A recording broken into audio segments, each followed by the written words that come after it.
Alright guys, welcome to this page of the notes. What we're going to do here is get a little bit more practice with that second objective or learning target, which is writing linear equations in standard form. Now we just talked about what standard form is on the previous page. Let me remind you, standard form is any linear equation that can be written in the form ax plus by plus c, but we have some rules. Then here's the rules. Let me highlight them for you. You got to make sure you follow these rules. A, B, and C are integers with a GCF of 1. Integers with a GCF of 1. What that means is if you have any common factors between A, B, and C, you will need to factor those common factors out. You'll need to pull out whatever that GCF is. All right, so A, B, and C are always coefficients with a GCF of 1. And the next one is this, A. Whatever this number is right out front, A, that coefficient, it cannot be negative and it cannot be a fraction. Now, not because we don't like, well, actually it is because of that. We don't like numbers to be negative or fractions, right? Especially when they're out front. We like nice, neat, positive whole numbers in front, right? Now, B and C, we don't care. They can be negative all day long. They can be fractions all day long. That doesn't matter. It's just A. We don't want A to be negative or a fraction. It just makes our equation look better. So that's what we're going to do. Go ahead, give these a shot. If you want, work ahead. Come on back and check your answers. But let's go ahead and try the first one together if you're sticking with me. So here we go. What I'd like you to do is I want you to write this equation in standard form. Well, remember, standard form is ax plus by is equal to c. And right away, I see that my x is on the wrong side. I need that ax to be over here. Remember, the formula is ax plus by is equal to c. The x and the y are on the same side of the equal sign. The c is over here by itself, and that's not what I've got. My x is on that, on that left-hand side. I need it to be over here. So let's go ahead and move it over.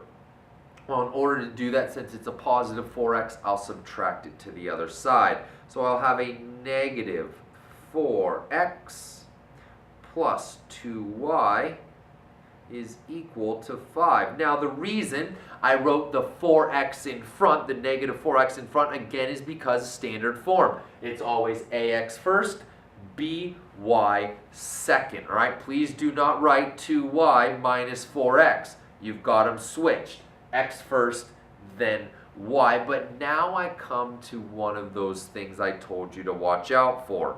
We said a cannot be negative or a fraction. And whoopsie daisies, I have a negative 4. This is an easy problem to fix. If a is ever negative, you're going to multiply the entire thing by a negative 1. I know that sounds complicated. It's not. It's actually just this simple. When you multiply something by a negative, it changes the sign. So all you're going to do is go through, switch everybody's sign. Just that simple. So now it will be a positive 4x. Awesome, my problem is fixed. A is now positive, and it's not a fraction. Way to go. That 2, though, was positive, so now it becomes negative. And the 5 was positive, so it becomes negative as well. Here is your standard form, where A is 4, B is a negative 2, and C is a negative 5. All right, let's try the next one. I need to get this into standard form, which is ax plus by is equal to c. Well, I see that what I've got here is now everybody's on the same side.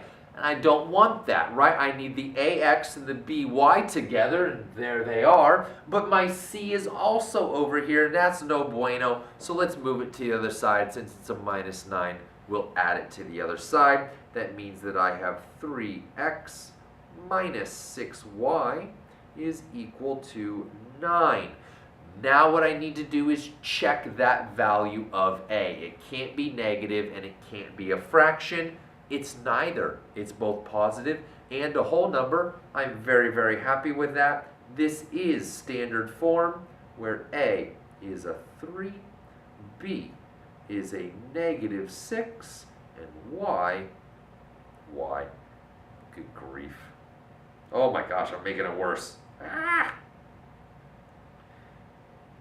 C is equal to 9. Let me make sure I wrote that the right way up here. I don't want to, yeah, awesome, good. All right, so now I know what A, B, and C are. Let's head on over to the next page. There's one more.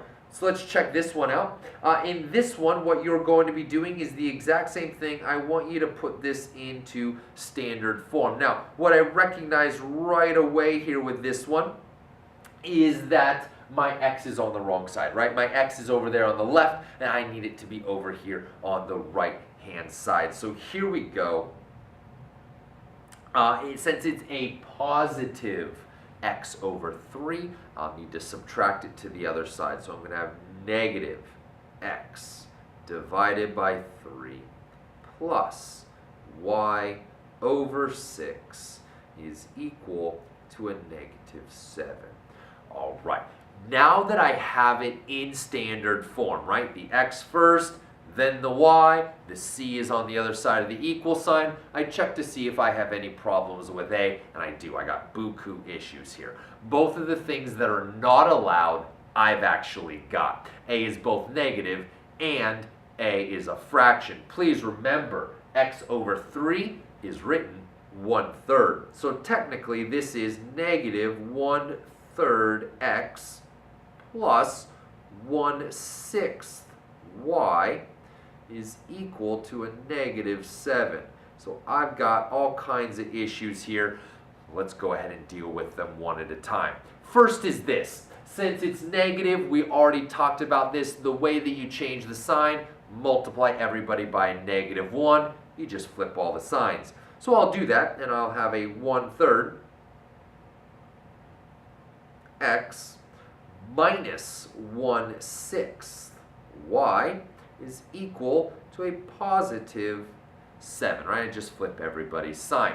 Now I need to get rid of the 1/3. Well, in order to get rid of the 1/3, I have 3 in the denominator. Well, the way you undo division is multiplication. So the way to get rid of this division by 3 is to multiply everybody by 3. Well, let's do that. Multiply 1/3 x by 3. I'm going to multiply this -1/6 y by 3. And I'm going to multiply the 7 by 3. Well, here we go. Let's see what happens. The beauty of this is that the 3's cancel each other out. That's exactly what I wanted to happen. Those 3's cancel each other out, and I'm left with just an x. Now what happens here is the 3 goes into the numerator. I wind up with 3 divided by 6, which of course reduces to a 1/2. So I have -1/2 y. Now what this means is that my b value is both negative and a fraction. But that's okay. That wasn't part of our definition or our things that weren't allowed. B can be whatever, so we're good with that. And then over here, 3 times 7, +21. This is in standard form. I've fixed everything that was wrong with my a. A is now, remember, there is an implied 1 in front of that variable, so a is a +1. B is a -1/2, and C is 21. That takes care of all the problems on this page of the notes. Head on over to the next page, and I'll meet you there.